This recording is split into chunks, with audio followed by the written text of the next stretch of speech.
rare and balanced view on politics in today's world. Based on facts, born of rationality, common sense, and logic, providing context on today's events. This is American Perspective with Rick Thomas.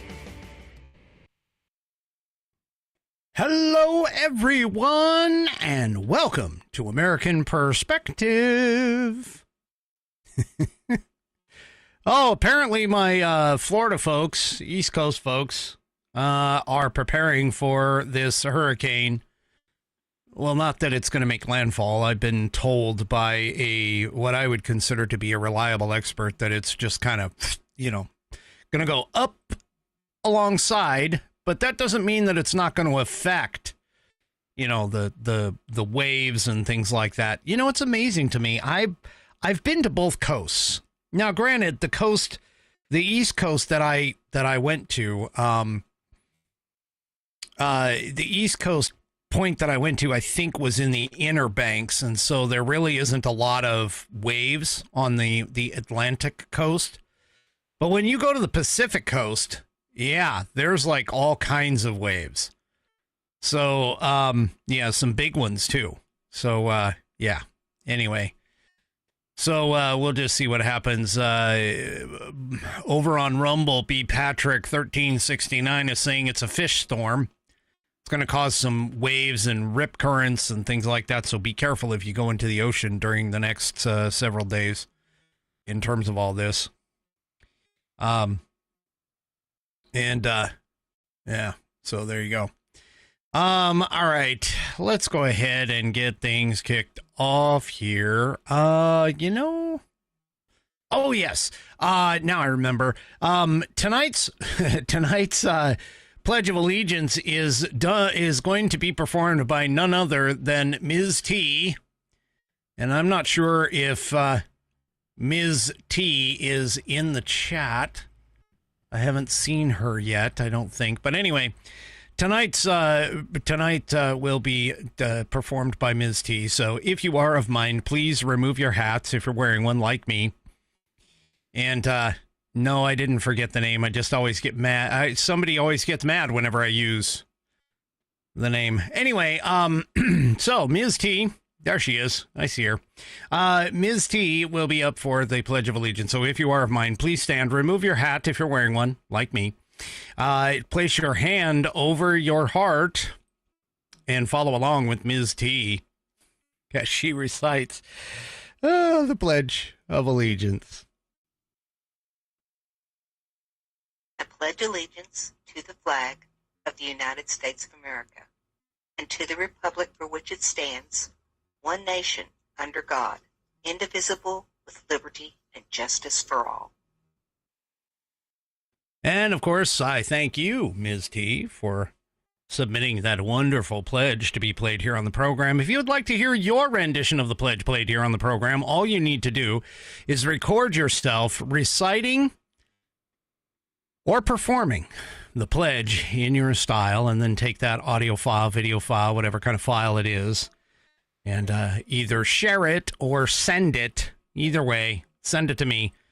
Send it to the email address fans, F-A-N-S, at AmericanPerspective.online.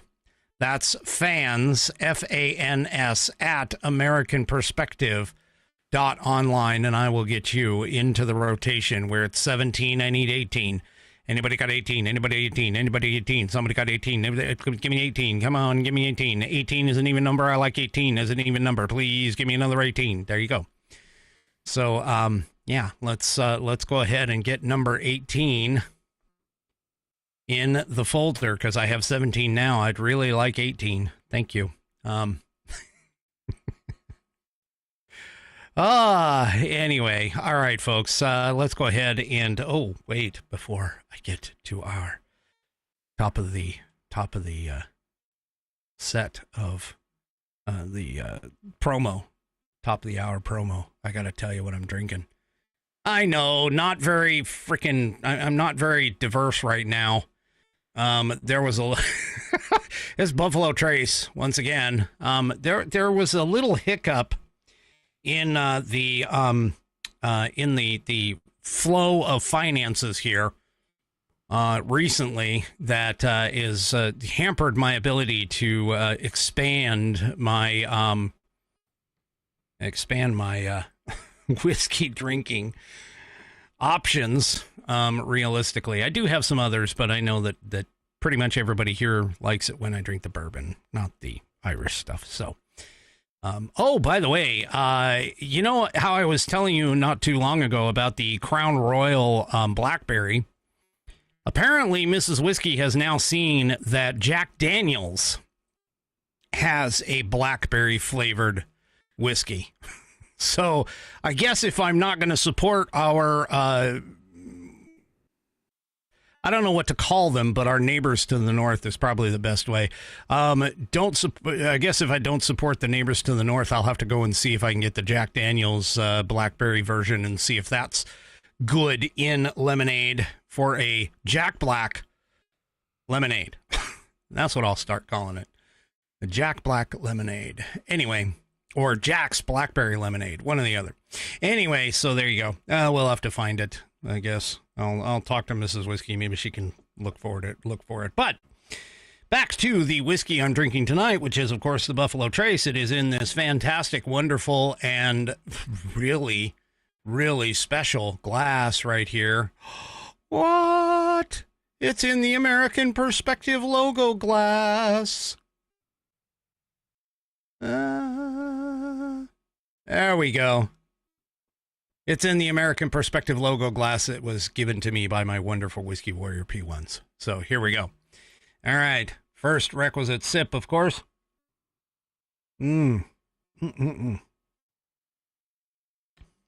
actually more of a swallow than a sip, but anyway, hey, if we get through all of what I have tonight, I do have the program that I use for the phone number up, primed and ready. We'll see if we get there. I might do a sound off Saturday just to have you guys, anybody, if anybody would be interested in here. So, yes, buddy, I do know Jameson rocks. I do like it. I like Jameson, I know. But Jameson Irish whiskey. And so anyway. All right. Okay. So let's go ahead and get kicked off with, of course, the first segment of the evening, which is the fantastic On This Day in American History.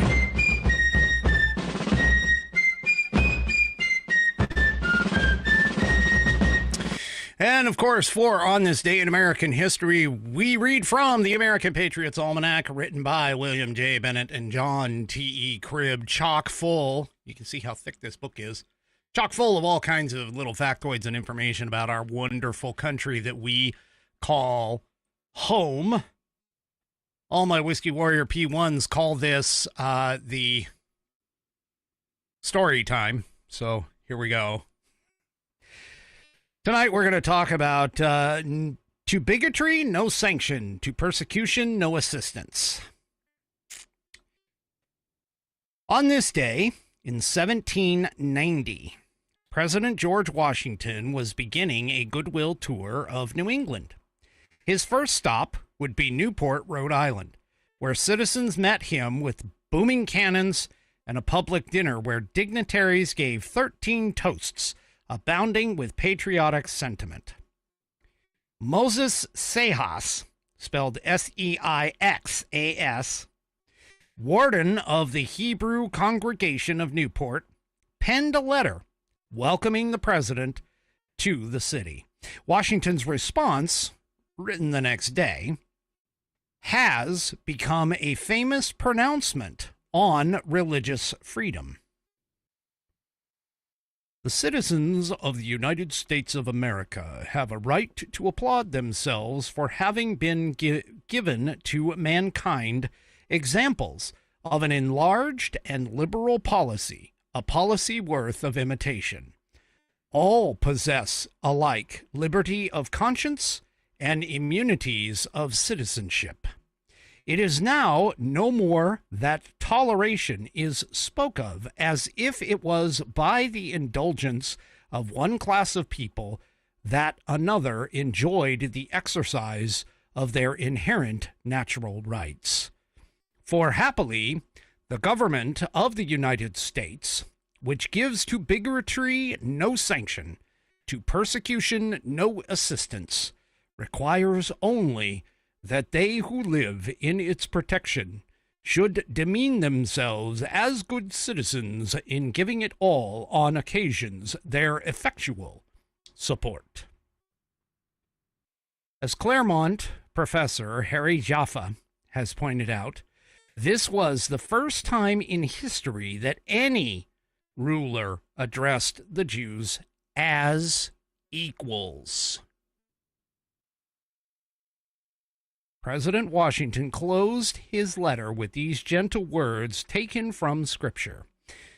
May the children of the stock of Abraham who dwell in this land continue to merit and enjoy the goodwill of the other inhabitants, while every one shall sit in safety under his own vine and fig tree, and there shall be none to make him afraid.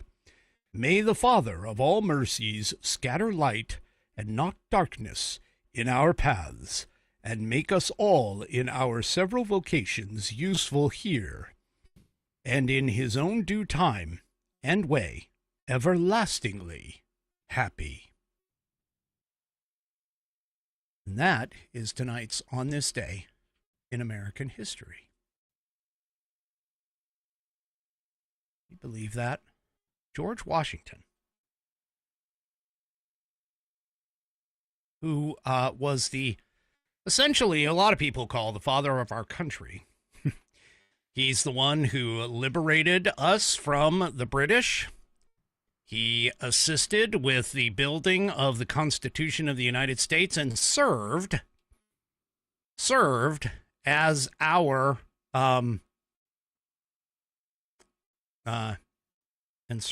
first president, and apparently also addressed the Jewish nation that was come here. Okay, that has come here. You know, there's so many people that sit there and say that America was not founded in under and within Judeo-Christian principles and values. Yet here you have a man who is recognizing the Jewish people, arguably for the first time as the leader of a nation, recognizing them as equals. Because the Jewish people have been persecuted throughout their entire history, for the most part. And so, yeah, there you go. You can't tell me that this country was not founded on Judeo-Christian principles. It's just impossible to have the kinds of principles and values that we have here in this country to not equate them and connect them to Judeo-Christian principles and values. Can't forget that.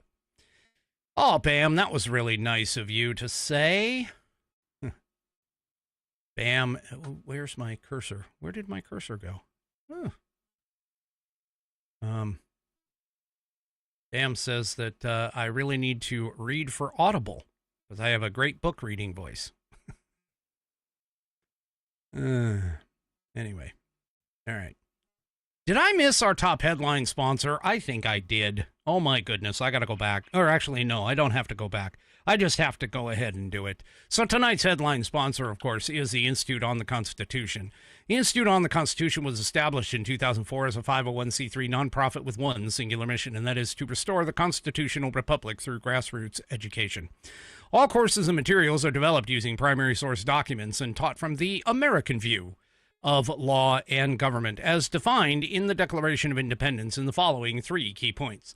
1, there is a God. 2, our rights come from him. And 3, the purpose of civil government is to secure and protect our God-given rights. The IOTC offers the opportunity to educate yourself on our most precious founding document. the Constitution of the United States. They also provide tools to educate your community and get involved with local government. Start by taking their free U.S. Constitution course and go from there. Use my affiliate link, iotc.americanperspective.online, to sign up, and while you are there, take a moment to look through their other course material and information. My affiliate link, once again, is iotc.americanperspective.online to get great content to learn about our historical founding and support the show in the process. That's iotc.americanperspective.online. Or if you just want to purchase this fabulous Saddleback leather-bound U.S. Constitution to support the show, go to constitution.americanperspective.online. Take a look at this. It has sexy rounded corners. It has 1/8 of an inch of Saddleback leather wrapped around pages that are water and tear resistant, and no cheap glue binding here, folks. It is stitched all throughout the leather and the pages contained within. As Buddy points out, it makes a wonderful birthday gift for kids. It also makes a wonderful stocking stuffer coming up. And according to 3 Chevy, if you purchase every purchase of one of these books with the rounded corners gives liberals anxiety and hemorrhoids. It is Democrat repellent for sure. It has a 100-year warranty against materials and manufacturing defects, such that if something goes wrong with it, you can send it back to the manufacturer, and they will either fix it or replace it for free. It is Buddy tested, Buddy approved, Billy tasted, Billy approved. My youngest whiskey warrior has confirmed that the information contained within will allow you to pass your civics badge in Scouts. It will also help you pass your civics exam, if you still have one. Go to constitution.americanperspective.online, get yours today, and while you are there, also check out the rest of the Institute on the Constitution's offerings, as they do a fantastic job with their products and information. So go and check them out today. And I, of course, thank them for allowing me to be a brand affiliate. And yes, Buddy does say the leather does not have any barbed wire scars on it. All right. So, obviously, the big talk of the town was the meeting between Trump and Putin. We talked about it last night, about the body language when the two men met on the tarmac and shook hands and, did all of those fun things. Well, afterward, both President Trump and Russian President Putin gave some words to the press, made statements, so on and so forth. And, Putin made kind of an interesting claim during his talk. Well, here, I'll just let you figure that out here in just a second. Let's get this. I am all over the map tonight for whatever reason, and I don't understand why, but anyway, here we go. Let's go right here. Ooh, I don't like that. Let me go back. Let's go back again. There we go. Now we got it lined up right. All right, let's take a listen to good old Russian President Vladimir Putin through his translator, of course. I'd like to remind you that in 2022, during the last contact with the previous administration, I tried to convince my previous American colleague that the situation should not be brought to the point of no return when it would come to hostilities. And I said it quite directly back then that it's a big mistake. Today, when President Trump is saying that if he was the president back then, there will be no war. And I'm quite sure that it would indeed be so. I can confirm that.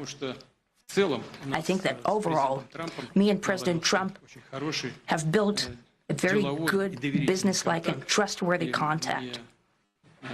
And I have every reason to believe that moving down this path, we can come, and the sooner the better, to the end of the conflict in Ukraine. So I don't know if anybody caught that, but the I don't know if anybody caught that, but yeah.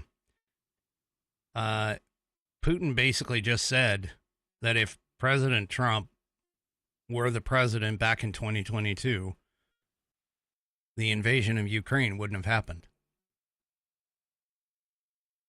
Now, but why? I mean, let's just face it. Putin is going to lie. We know he's going to lie. It's just going to be one of those things. But it's sort of interesting that he even bothered to address that.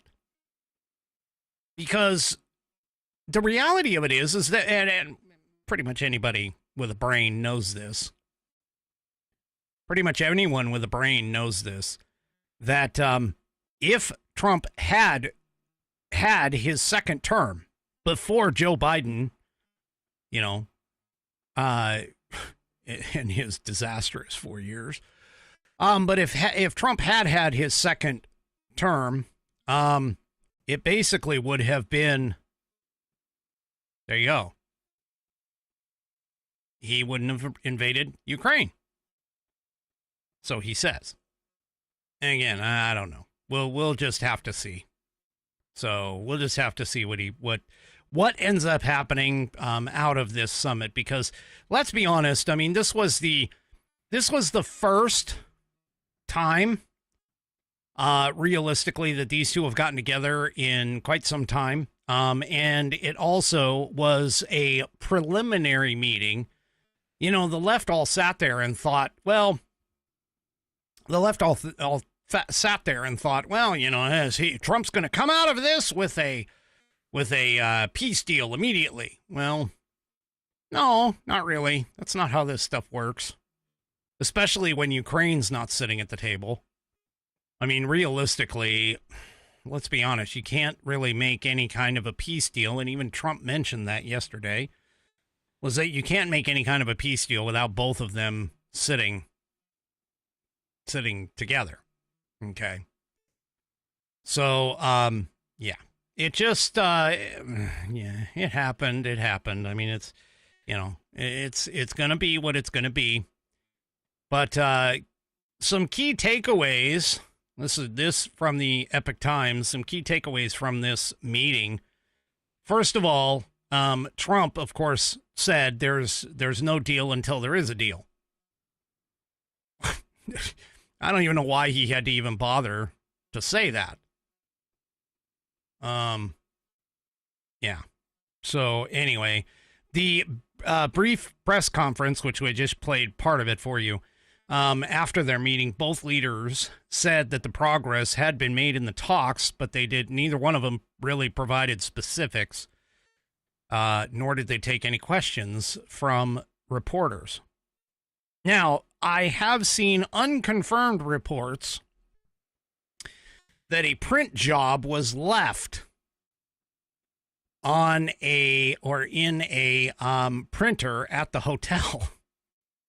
And apparently the print job, again, unconfirmed, said that Donald Trump offered Putin a American Eagle statue for Putin's desk.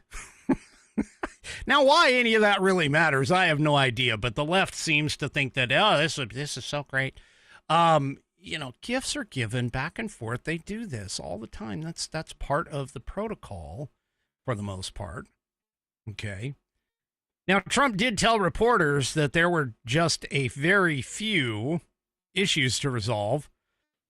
He said some were not that significant, but he also said one is probably the most significant without providing any details. How much do you want to bet that happens to deal with the land that's taking out? The land that has been taken over by Russia. Yeah. Anyway, my guess is that's probably the biggest piece out of it. But again, I just want to reiterate, Trump says, rightfully so, there is no deal until there is a deal. So, he did say we didn't get there, but we have a very good chance of getting there. Okay. Anyway. Also, too, calling it out again, the red carpet and the flyover. So, there you go. That was ahead of the summit. Both leaders stepped out from their aircraft and joined one another on the red carpet on the tarmac. And as they walked down the tarmac, a U.S. Air Force B-2 Spirit stealth bomber and 4 F-35 Lightning II stealth fighters conducted a flyover for that. So that was cool. I guess one reporter shouted that President Putin, will you stop killing civilians? And Putin kind of pointed to his ear and shrugged, suggesting that he couldn't hear the question. So, yeah. Anyway. Putin, of course, also highlighted security. At the post-meeting press conference, Putin did say that Russia would continue to seek to eliminate all preliminary roots of the conflict in Ukraine and to address fundamental threats to Russian security. So, yeah. These two phrases, of course, have been used by Putin and Russian state media throughout the war to refer to Russia's demand that Ukraine be prohibited from joining NATO or other similar international organizations. So there you go. But yeah. So there you go. Now keep in mind that before launching the full-scale invasion in Ukraine in 2022, Putin delivered an address describing the potential of Ukraine joining NATO as a direct threat to the security of Russia. So he's still sitting on the idea that, Ukraine is going to be granted into NATO, and he does not want that to happen. So yeah, now keep in mind, Ukraine has not ever been formally considered for membership. It's been talked about, but they haven't actually worked on those particular details. So anyway, now Putin did also make a reference, reportedly, to NATO's expansion into Eastern Europe in recent decades. And he's basically saying, that that's a threat to Russian sovereignty.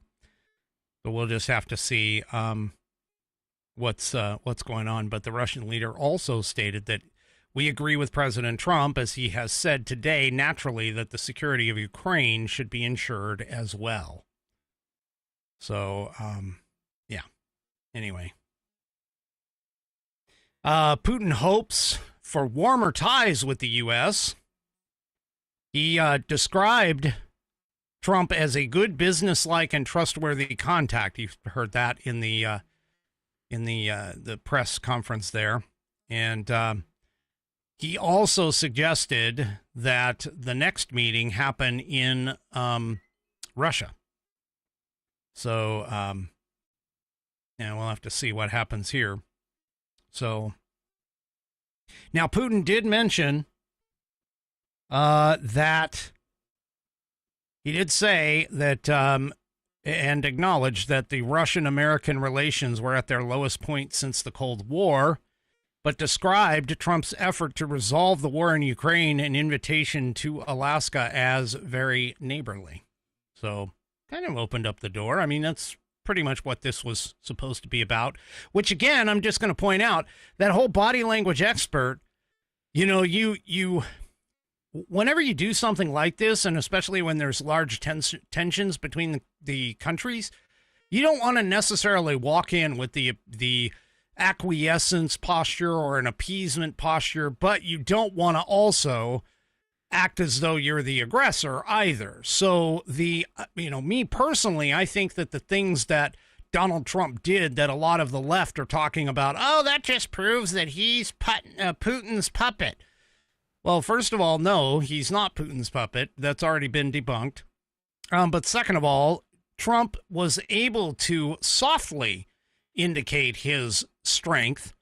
But at the same time, he also displayed a willingness to work with Putin and not be abrasive or throw up, the whole, I gotta be bad-asser than you, even though he did do a couple things like that flyover with the B-2 just to kind of show, hey, we are strong. but we are going to be relaxed at this meeting, which is essentially what it was.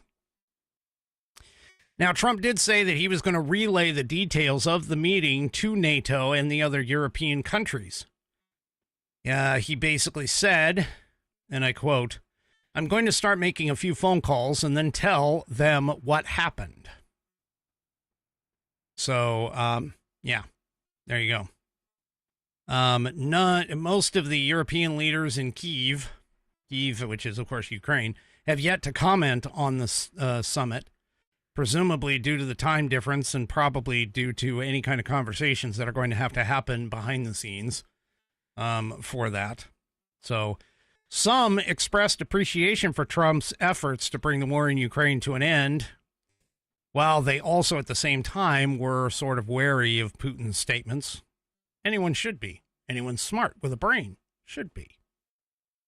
The Czech foreign minister, Jan Lipovsky, said on X, excuse me, I welcome the fact that President Trump is trying to stop the war, that he is continuously talking about it with European representatives, and that he will inform us in Europe about the results of today's meeting.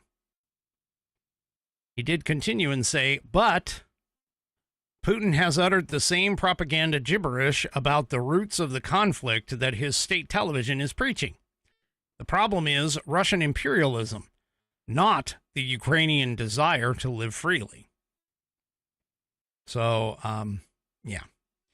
Trump did tell Fox News the next steps would rely on the willingness of Zelensky to actually participate in all of this. European leaders must also get involved a little bit, he said, to push towards an agreement. When he was asked by Sean Hannity after the meeting what advice he had for Ukraine, Trump's response was pretty straightforward. Make a deal. So there you go. Make a deal, Ukraine. Make a deal.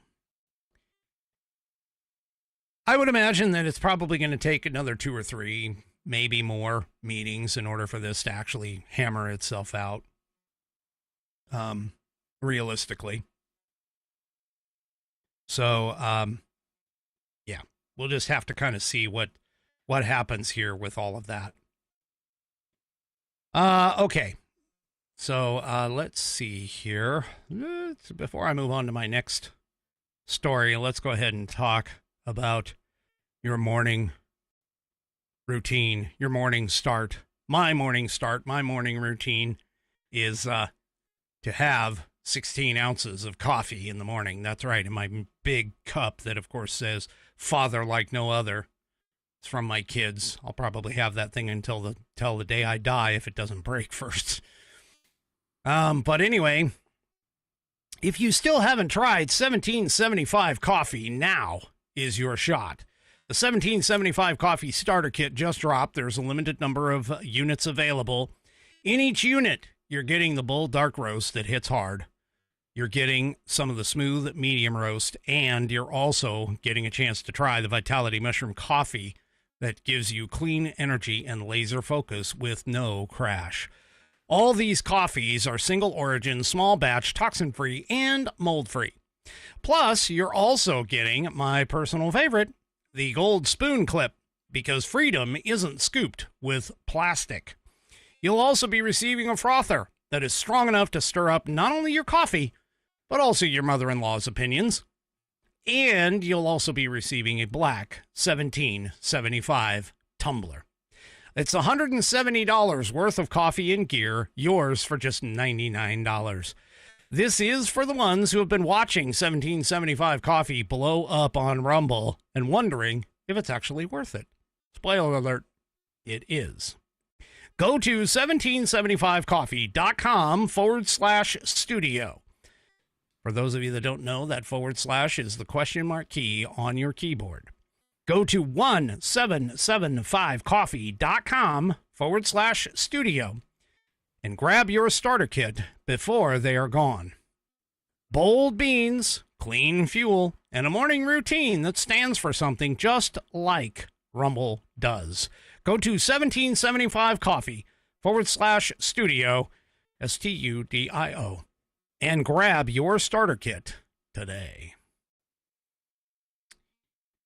And it looks like I've lost my captions. Let me bring those back. There we go. All right. So, DC crackdown. Yeah, the DC crackdown that, of course, you know, the left wanted to bang pots and pans at 8 p.m. every night. Seriously, come on, folks. Well, it's already started. Yes, it's already started to get cleaned up. Take a look at this article in American Military News. 100 plus violent criminals have been arrested in D.C. amid the Trump crackdown. So President Trump's administration has confirmed that over 100 violent criminals have been arrested in Washington, D.C. in the first week of the administration's crackdown on crime. According to Fox News, a White House official told the outlet on Wednesday morning that 103 individuals have been arrested in D.C. since August 7th, and that 43 of the individuals were arrested on Tuesday. The outlet noted that the arrests stemmed from Trump's executive order in March that created the Making D.C. Safe and Beautiful task force. President this is Taylor Rogers, who's a White House spokesperson, told Fox News, President Trump's bold leadership is quickly making our nation's capital safer. In less than 1 week, over 100 violent criminals have already been arrested and taken off the streets in Washington, D.C. President Trump is delivering on his campaign promise to clean up this city and restore American greatness to our cherished capital. So there you go. Now, keep in mind that not only is the additional hundreds of National Guard troops have been deployed to D.C., but the Trump administration is also using the FBI, the U.S. Capitol Police, the Drug Enforcement Administration, and the BATF, and explosives, BATFE. What is it about government and the frickin' acronyms? Anyway, to aid local officials in combating crime throughout the city. According to Fox News also, the White House confirmed that 1,450 law enforcement officials were involved in Tuesday's patrols of the nation's capital. The outlet noted that 750 D.C. police officials and 30 National Guard troops were part of Tuesday's. I keep wanting to say today. It's not today. It's Tuesday's security presence. In addition to the 45 arrests that occurred on Wednesday, Leavitt, that would be Carolyn Leavitt, White House press secretary, told Fox News that 29 illegal immigrants were also apprehended and 3 illegal firearms were seized by law enforcement officials. So, there we go. Well, what's interesting is that even the leftist propagandist outlet known as the Clinton News Network or the Communist News Network, I mean CNN, they're starting to notice it too. Take a listen to this report from a man who is a boots on the ground. And they will now be patrolling 24/7, not just at night. Let's go now to CNN's Gabe Cohen, who is live in Washington, just outside of Union Station. And Gabe, I've gone to that train station many times. I don't recall seeing a Humvee there. Set the scene for us. Yeah, look, I walk by this train station every single day on my way to work, and I have not seen it like this. You can see a National Guard Humvee behind me, and we've seen, I don't know, Josh, if you can pan over, there are a couple National Guardsmen who are walking across the street over there.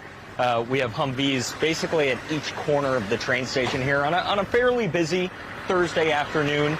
And this is what you can expect here in the coming days. Let's pan over there. You can see another Humvee there. This is what you can expect over the next 30 days and possibly a lot longer after that, Jess, because we know just yesterday President Trump said that they are planning to indefinitely extend their federalization of MPD and really ramp up federal law enforcement resources here in the district. It's not just National Guard. We have also seen Homeland Security officers, DEA officers, Park Police. There were vehicles here just a little bit earlier. This is one of the areas of focus that we have heard a lot of concerns about, crime around Union Station, people who are loitering outside. I will tell you, as somebody who walks this route all the time, it does seem like there are fewer people just sort of hanging around, but we don't know exactly what that is. I mean, but that is a big part of the visibility side of things here. These National Guard troops, they are not here to make arrests. They do have zip ties on their back, but they are really here just for presence and to assist MPD any way they can. I will tell you, sources have told me as recently as this morning that Metropolitan Police, that the district itself and the police chief are still the ones ultimately calling the shots when it comes to safety in the district. They have essentially been communicating with those federal partners, but ultimately they are the ones sort of drawing up the game plan and getting assistance from their federal partners. But if you ask the White House, they say it's Attorney General Pam Bondi and the head of the DEA, Terry Cole, who are the ones who are ultimately in charge here. We'll see how that dynamic plays out. But again, outside Union Station, this is what folks who live or visit D.C. can expect to see, a lot of federal law enforcement presence. Yeah, and as we noted, Gabe, they are promising more 24/7 around the clock. All right, Gabe Cohen, they're out. I don't know. Has anybody in the chat, have any of you guys like traveled outside the U.S.? I mean, seriously, have any of you traveled outside the U.S.? Now, I can tell you from my international travels, and keep in mind, I've gone to mostly Western countries, that even in Italy, when I was walking around in Italy and taking photographs of a local church,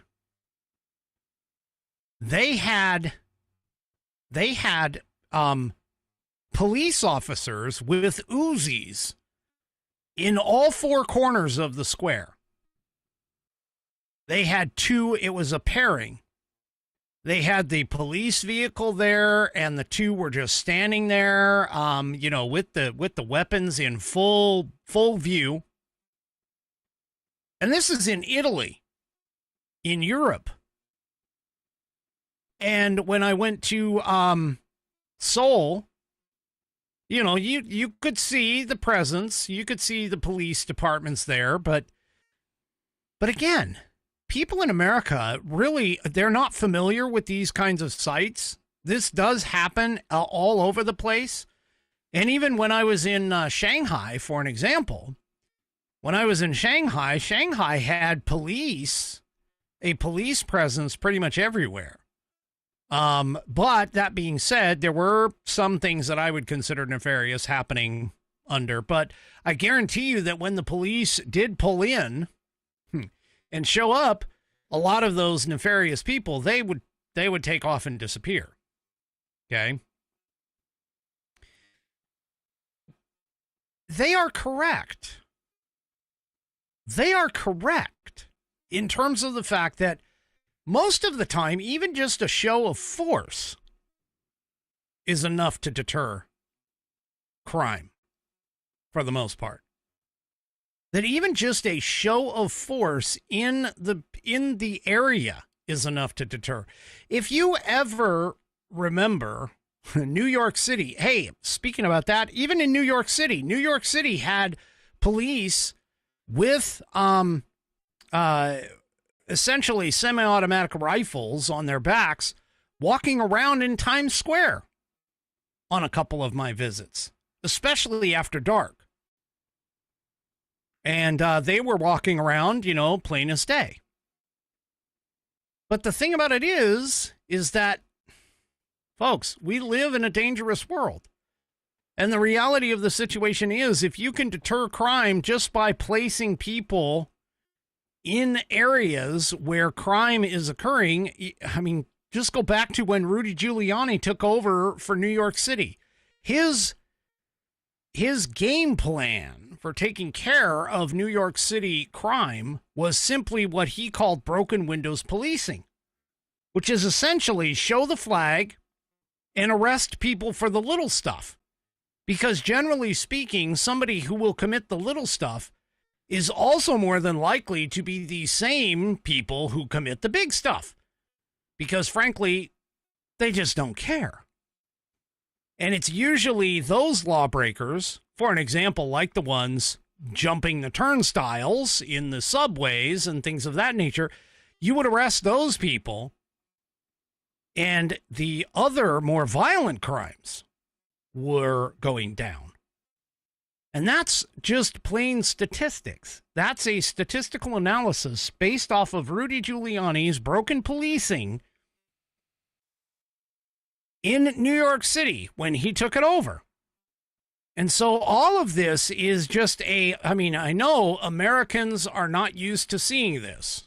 Americans are not used to seeing military style weapons in the hands of police and military, even just ambassadors like what the National Guard are basically acting like right now, even just ambassadors within our cities. But I guarantee you, they provide a valuable presence. It is a deterrence of that crime. And they may not actually be able to do anything necessarily, but that being said, is a criminal more likely to do something in front of nobody or in front of a National Guard troop? They're probably not going to press the National Guard. They more than likely are not. They're going to want to go someplace else because they understand that there's people there with a watchful eye who are keeping an eye out for people just like them. And it's no different than when people talk to you and they say, oh, well, don't make yourself or your home a target. You know, do certain things to keep your property or yourself safe when you're walking in these cities. Like, for an example, don't flash money. Don't, if you're a woman carrying a purse, make sure you take that purse and cross it across your body rather than just, rather than just throwing it over your shoulder. Making it less accessible for a criminal to basically hit you and run. You know? Don't necessarily walk around with your head down, not paying attention to your surroundings. Just the simple understanding that, hey, you're paying attention to what's going on is enough potentially to deter a criminal. Because they're going to say, oh, that person is, that person is paying attention. They're being observant. So all of this, these are just things that you can do in order to prevent crime from happening. And that's all that Trump is asking the D.C., in particular, the additional forces in D.C. to do. So there you go.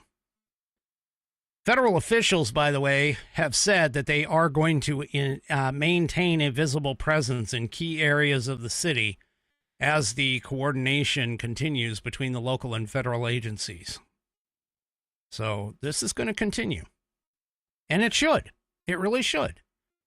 Because again, if you walk into a neighborhood and all you see are police officers, regardless of whether they're, actually, there for a purpose or just hanging around, it's always a good thing.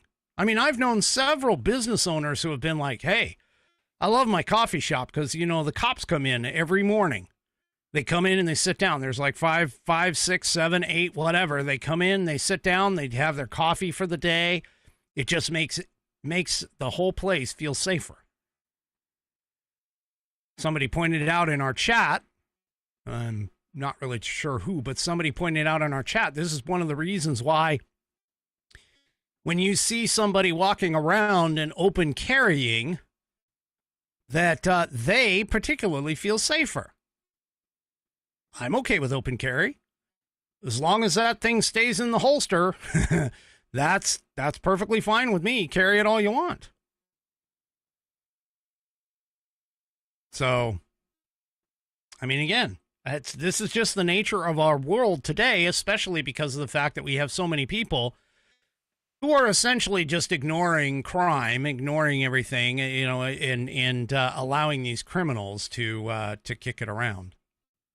Oh, it was Nana. I wasn't necessarily calling you out for that, but I caught that in the chat as it was going by. So, all right. Well, folks, the woke may be on the ropes, but it's not dead. It's not dead, unfortunately. Now, I personally stopped watching sports. And I'm talking all sports. I'm not talking about, just watching a few sports. I'm talking all sports. I mean, let's admit it, I was never really a fan of golf or tennis or, I even tried getting into NASCAR, but you could only watch 3 left turns in a track for only an hour, and it tends to get a little boring. Sorry. If you're a NASCAR fan, I apologize. It's just not my thing. That's it. And of the sports that I would watch in terms of the occasional American football game and the occasional soccer game, I was a big fan of the local soccer team, the local MLS soccer team. But unfortunately, when they started doing these things like the woke actions that they have taken, I just, because I used sports realistically as an entertainment escape. And that's what the majority of people do, is they want to get away from the world. I mean, this is part of the reason why video games are so popular, because you want to get away from the world, even for a short time. You want to have your mind forget about all of the stresses and things that are that are weighing you down, even just for a short time. Some people use movies for this. Some people use books. Some people use sports. Others use video games. And unfortunately, the impervious nature that most people would sit and think about in terms of the sports world, well, that has pretty much gone away. In particular, the National Football League apparently is wanting to keep the whole woke thing going for whatever reason. I haven't quite figured out why, but they have decided to continue. So they are reportedly, according to Breitbart, right here, the NFL has stated that they will continue with what they call social justice messages in the end zone. They're going to continue with the inclusion of these social justice messages in the end zones to complement causes with certain campaigns. So things like end racism, stop hate, choose love, or inspire change. Also, the phrase, it takes all of us, will be on the opposite end zone for it. So in other words, end racism, and then it'll have on the other side, it takes all of us. And it's not just one team that's going to do this. This is going to be all of them. They're all going to be doing it. So why they want to say end racism? Again, I tend to agree with Morgan Freeman. Morgan Freeman, the actor. You want to end racism, stop talking about racists. Stop talking about being racist. Let's end racism. Okay, remove DEI policies. Eliminate the use of race in all kinds of places. If you want to stop racism, that's the direction that you go in. You don't build more racism in to try and anti-racist a racist. It's not going to happen. But the thing about it is, the same thing in terms of stop hate. Well, the way you stop hate is you stop hating. See, the left hasn't quite figured this out yet. Because the leftists, they love to promote hate. They love to promote racism as long as the promotion of racism is against a particular race, like white folks, because, white folks are the worst. Choose love. Okay, yeah, I would love to choose love, but that one's kind of, to me, that phrase is sort of a little oxymoron-ish, because you're watching a game that, everybody loves because of the hard hits on the field. You love a good hard tackle.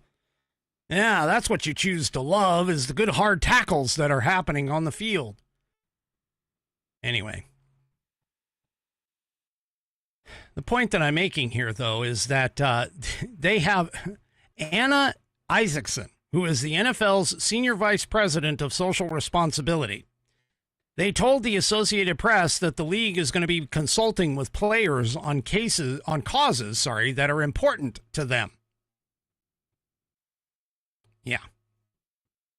She said, "We are working hand in hand with players alongside our clubs to amplify player voices and understand what is most important to them. For decades, the NFL and its players have been a unifying force in American culture and society that brings all cultures and backgrounds together to enjoy America's most popular sport." Well, I have a suggestion with Ms. Anna Isaacson's. I have a suggestion. How about you put at the end, at the one end of the end zone, America is great. And then on the other side, you'll have the phrase of "it takes all of us." Or, I'm sorry, "Make America great. It takes all of us." Let's see. What would be another one that might work? That would be patriotic. Oh, "Don't fear the U.S. flag. It takes all of us."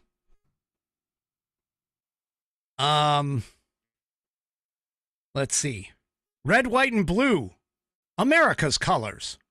It takes all of us." How about some of those?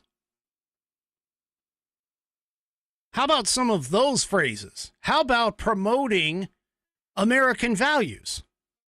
For an example, "The family unit is good.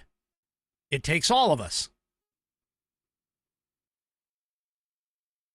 Let's put on the end. Let's see. "Morals and standards are good. It takes all of us." "Responsibility and accountability. It takes all of us."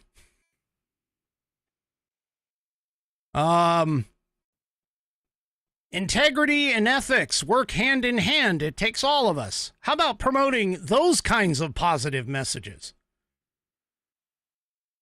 How about promoting that? There you go. "Make families great again. It takes all of us." I mean, seriously. I think this is just ridiculous. It is totally ridiculous for this whole thing. And what's even worse about this, okay, so first of all, let me just point this out to everybody. Okay? There are two industries in America today, and I'm not talking about sex industries, but there are two industries in America today that are predominantly male-oriented. One is the bar scene. Okay? Let's face it. Who, realistically, is the most likely to be in a bar? Probably a vast majority of men. Except for ladies' night, in which case the ladies outnumber the men. But generally speaking, your bars, in particular, are male-oriented. This is part of the reason why, if you're a man, and I went through this, if you're a man who tries to get a bartending job, you're more than likely going to have a long road ahead of you. Because of the fact that what brings the majority of the people who hang out in bars and drink a whole bunch and everything else, that happens to be the male of the species. They go into the bars, they hang out, they want to, pick up ladies or whatever. And so unless the bar is like catering to a specific clientele, generally speaking, you're going to see more female bartenders than you are male bartenders. That's just the nature of the business. Okay? Well, at the same time, the other one that I can say that caters to the male is the NFL. I know some women who enjoy the NFL. I know some women who are, who actually do. I mean, there's a couple obviously in my chat.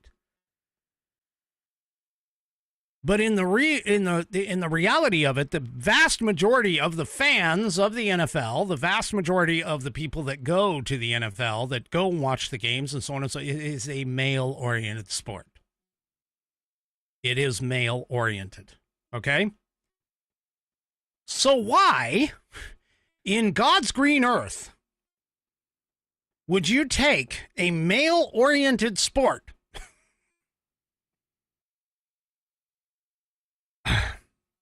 and put male cheerleaders into it? So this season, 12 teams, according to the NFL, will feature male cheerleading squads. So here's the thing. If it were, and I got to be honest with you, no disrespect, for the male cheerleaders that are on cheer squads that go to cheer competitions that sit there and, throw the cheerleaders up in the air and so on and so forth. I mean, you're talking about a guy that the men that look like 320-pound linebackers who actually throw these women, several feet into the air. And those are legit. I mean, it takes a lot of muscle to take 120 or 130 pounds and toss it 10 to 15 feet up in the air. All right. But that's not the type of guys that are being put on these things. Let me explain. One of the first teams to put a male cheerleader out is the Minnesota Vikings. Here is a short video of the Minnesota Vikings putting a male cheerleader front and center in their show.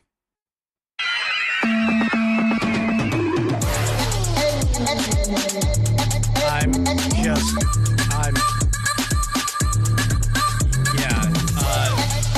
see this guy, he's dancing, he's shaking the pom-poms. I mean, and it's not like the burly guy that, pushes up the female. Now, keep in mind, okay, there are male cheerleaders in the universities, and the reason being is because, again, they're doing, like, if you ever watch a university game where the cheerleaders are over there, they're actually doing like routines where the men are, helping, being the bases in the pyramids. They're using their strengths and attributes, the male attributes, in order to be able to deal with this, to be able to do those stunts. They're doing stunting is what it's I think is what it's called. But anyway, I mean, why? What is the point of this? Seriously, I mean, what is the point of this? That guy, for those of you who are on the audio portion of the program, that guy looked about as burly as the other actual female cheerleaders. Yeah. So apparently the fan base of the Minnesota Vikings, they really didn't like it. They really didn't like it. One ex-user wrote, yet another reason why I stopped watching the NFL. Another commented about the 12 that are going to have them. He's like, which 20 don't have any? Time for a new team. A third added, I've never been so triggered in my life. Again, this is just, yeah. This is the statement that that came out. The Minnesota Vikings issued a statement after all of this. The team told the Daily Mail, quote, while many fans may be seeing male cheerleaders for the first time at Vikings games, male cheerleaders have been part of previous Viking teams and have long been associated with collegiate and professional cheerleading. Well, no shit. That's exactly what, I mean, they're there for a reason in the college and professional cheerleading. Again, they're there for the stunts. They continued and said in 2025, approximately 1/3 of NFL teams will have male cheerleaders. Every member of the Minnesota Vikings cheerleaders program has an impressive dance background and went through the same rigorous auditions process. Individuals were selected because of their talent, passion for dance, and dedication to elevating the game day experience. So in other words, what they did is they just wanted male dancers. That's what they wanted. They just wanted to put male dancers out there. Yeah. Anyway. This is, I mean, there's a couple of other videos here from the Patriots. There's a male cheerleader, quote, pom-pom there. Anyway, this is just, well, it's a good thing that I'm not planning on going back to the NFL. So there you go.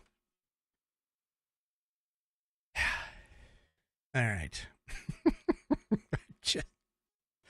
I don't understand it. I really don't. I mean, again, this is a predominantly male-oriented audience that watches the NFL. Kind of no different than talking about, the WNBA and why the WNBA isn't making any money. It's actually $40 million in the hole every year.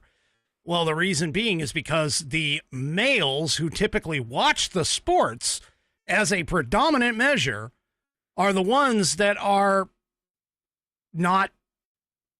I digress. It just doesn't make any sense, and why they're doing this is beyond me. But okay, if you want to get something done, I'm just going to say it's going to have to be a all hands on deck boycott in order for them to get rid of that kind of stuff. All right. Well, if you didn't think that woke was even available in the museum system, I've got news for you. The Smithsonian's American History Museum has gone woke, or had been woke, I should say. So it's wall-to-wall propaganda, according to this piece in The Federalist. Now, keep in mind, our museums should be just reflective of the history, the actual history, and the art that's there, okay? But the Smithsonian apparently has a bunch of stuff in there that, it's that isn't part of Americanism anymore. So, now, the institution, originally established by an act of Congress that was signed by President Polk in 1846, has always been in a precarious situation where dishonest and destructive actors who have a deep disdain for the United States might take over its stewardship. That is exactly what happened, particularly under the Biden administration, as the museum halls were adorned with the pride flags and exhibits. They're filled with pseudo-history or history that is framed dishonestly, seemingly in an attempt to degrade the American experience. Now, the Smithsonian, by the way, okay, and the Smithsonian has a mission. Their mission is to be an establishment for the increase and diffusion of knowledge among men. And that's the initial patron, James Smithson, said in 1826 when willing his estate ultimately to the United States. Smithson's donation would over time become the world's largest museum, research, and education complex, boasting 21 different museums, a zoo, and conservation biology institute in 9 different research facilities.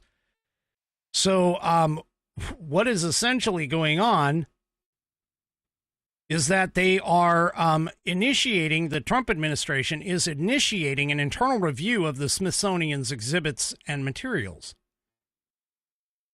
So, yeah.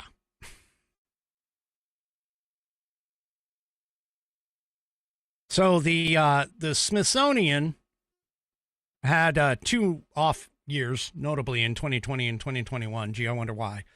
But anyway, the museum only saw 3 to 5 million visitors during that time. Visitation has, of course, not returned to pre-coronavirus levels. Last year saw fewer than 17 million visitors. So that particular phenomenon raises concerns about the broader left-wing project, and this is why I say leftists are morons. They are trying to force Americans to hate their country and hate their history. Corrosive outgrowths have been seen perhaps most acutely at the Smithsonian museums in recent years, with the woke scolding nature of the exhibits, and that may be an explanation for the dwindling numbers over the course of the Biden administration's tenure. Nobody wants to go to these places because they're basically telling you things that are wrong about, that are incorrect about our history. I mean, just think of like the 1619 Project, for an example, and the Biden administration's desire to get rid of anything that had to deal with the Confederacy, which, by the way, was done by Democrats, but trying to get rid of anything that dealt with the Confederacy or any of that kind of thing. I mean, seriously. So the Trump administration's review will be all-encompassing and phased, starting with 8 museums first. The American History Museum, the National History Museum, the African American History and Culture Museum, American Indian Museum, Air and Space Museum, National Portrait Gallery, and the Hirshborn Museum and Sculpture Garden. So, yeah. And I don't know of any museum that would necessarily need to promote either sexuality, whether it's homosexuality or heterosexual sexuality. But maligning the American flag in an American museum? What? So this is at the American History Museum, as an example, which is located in the shadow of the Washington Monument, where Americans would want to learn about their history. Their first entrance. Right at the entrance, they have a pride flag. Why? Why? What is the point of having this at the first part of your American History Museum?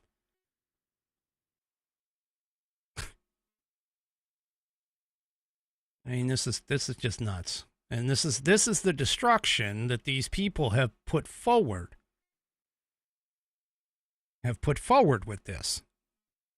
Now, I'm telling you, the swamp may be somewhat getting drained right now, but believe me, the people who created this whole thing, and again, I keep maintaining, the idea of the deep state is not necessarily a large organization with a panel that comes together and tries to, tell people that, hey, everybody has got to do. No, these are hive mind folks. They've been indoctrinated.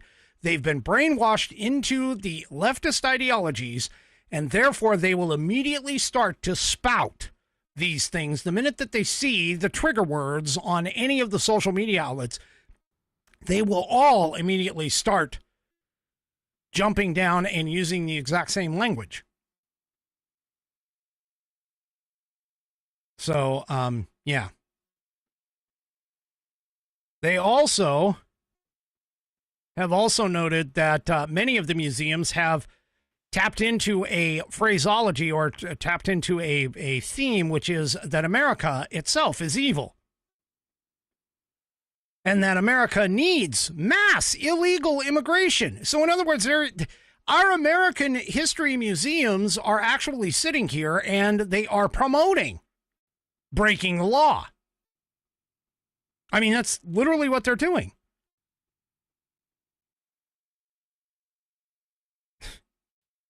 It's all anti-America propaganda that was put into these museums. Visitors are told, apparently, to reflect upon the effects of colonization and slavery in the Americas and throughout the world. How about we focus on the fact that America and England was the first one to outlaw slavery. America was the next one to outlaw slavery, not that far behind them.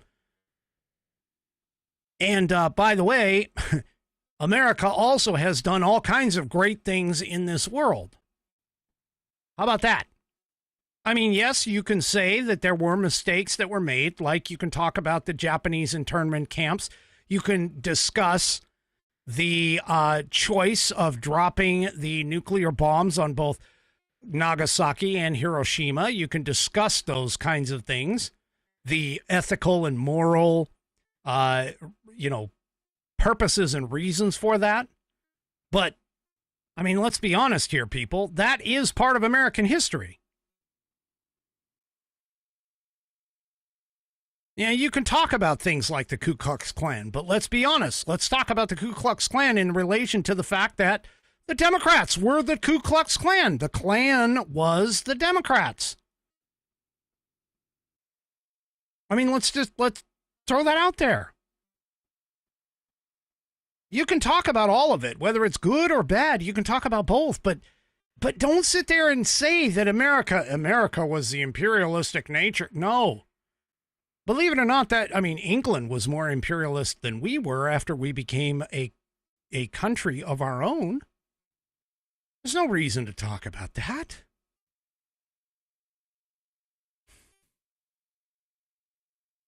Yeah.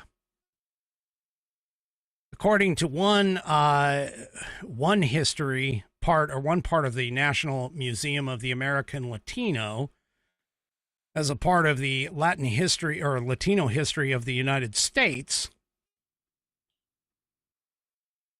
they talk about framing the entire exhibit as one where the United States was an evil force for destabilization and imperialism, and that Latinos have been bearing the brunt of that burden for all time.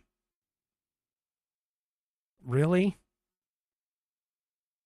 The exhibit is basically, according to some writers at the Heritage Foundation 3 years ago, they said that that exhibit is a hothouse to curate grievances against the United States.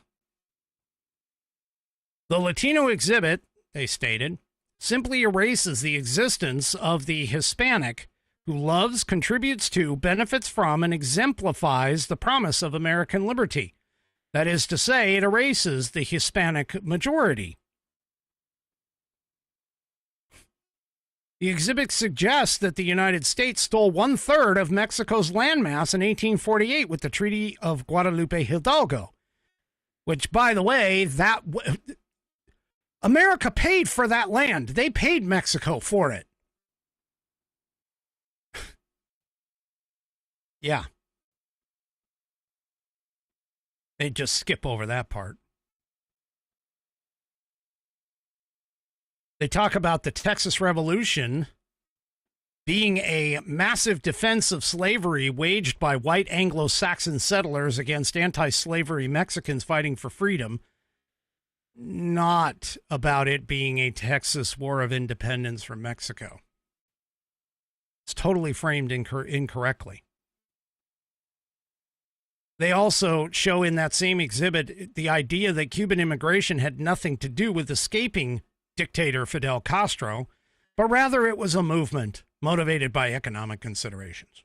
Yeah. Yeah, so this is what I'm talking about. They're altering history. The left is altering history because of the plain and simple fact they want they want people to not understand the reality, the real part of history, the real history of what's going on. It also, by the way, the exhibit leaves off any mentions of the abuses of left-wing dictators like Fidel Castro, Hugo Chavez, while trying to make sure to show the United States has backed right-wing dictators like Batista of Cuba and Rafael Trujillo of the Dominican Republic. Yeah. I mean, this is just... They also go and make explicit attacks, by the way, on Benjamin Franklin. So a visitor of the American History Museum cannot get 2 sentences into an exhibit about the scientific works of Ben Franklin without being bombarded at every single turn with mentions of slavery. It's an apparent attempt to undermine Franklin's contributions to the American founding and to science. The Smithsonian says that Franklin's remarkable scientific accomplishments were enabled by the social and economic system he worked within. Really? I mean, come on. Saying Franklin enslaved people, perhaps as many as 7. Their labor helped to build his fortune. And they're, by the way, speculating and admitting that there is no evidence that the slaves may have directly assisted his research. I mean, again, you're looking for his research in this exhibit. You're looking for his scientific and, his contributions to the creation of this country, and you're not finding it. You're not finding it.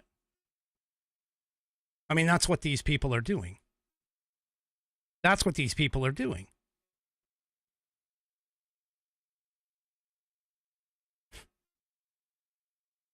This is just nuts.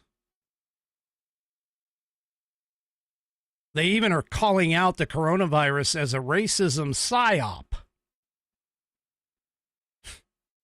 Talking about Asian hate. Yeah. And it's not just the American History Museum. There's a bunch of other ones that have all been changed. These leftists have infused themselves into all of our cultural and educational outlets everywhere, people. Everywhere.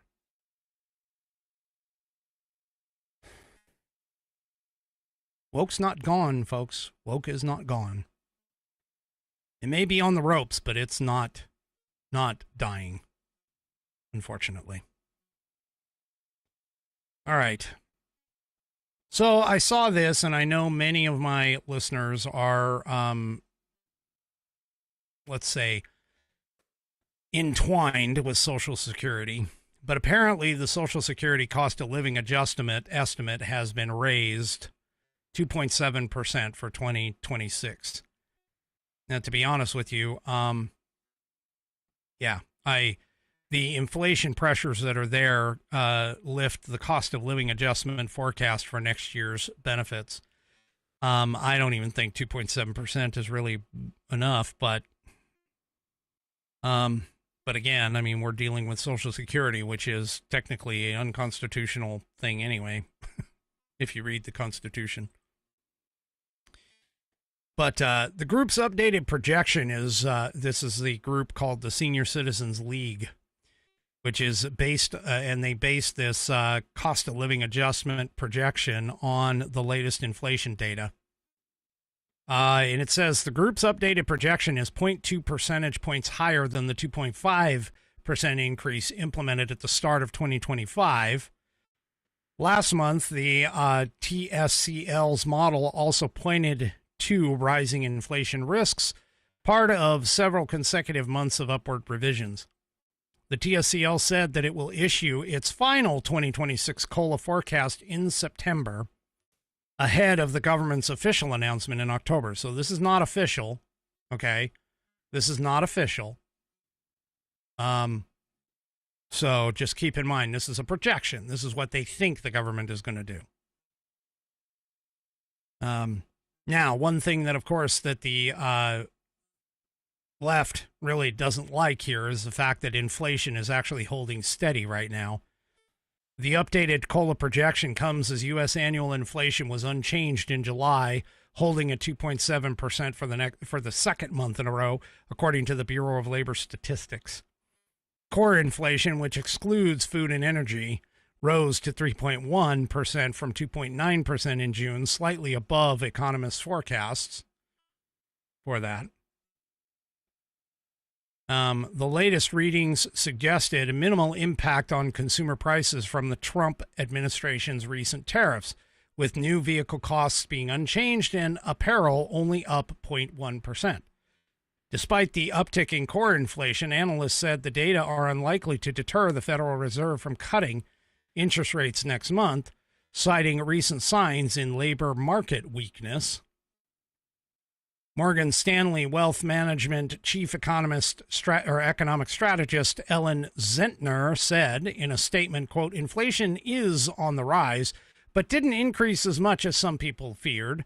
In the short term, markets will likely embrace these numbers because they should allow the Fed to focus on labor market weaknesses and keep a September rate cut on the table." So the rate cut that they're talking about, they're anticipating like a 0.5 point right now. So, yeah. Now, obviously, instability in the marketplace is kind of driving some of this stuff. For an example, economists are divided on how the new trade measures are going to ultimately affect consumers. Goldman Sachs estimates that Americans are currently absorbing around 22% of the cost from the tariffs, but could bear roughly 2/3 by the end of the year if historical patterns repeat. That shift, that bank said, could push core inflation higher while easing the cost burden on businesses. So, yeah. So anyway, White House, of course, disagreed with that view, arguing that foreign exporters and companies will continue to shoulder most of the costs. Again, we'll just have to see. This is kind of one of those things. It's an interesting market that we're in right now, and we're going to have to kind of see what happens or what's going to happen with all of this. So, but like I said, sadly, the Social Security cost of living adjustment estimate is still, to me, below this COLA. Anyway. And Greg Abbott, by the way, after he threatened to call a surprise special session just in these last final minutes of the show, he went ahead and called for another special session starting on Monday. So as you know, the special session that was supposed to be for doing the redistricting ended yesterday.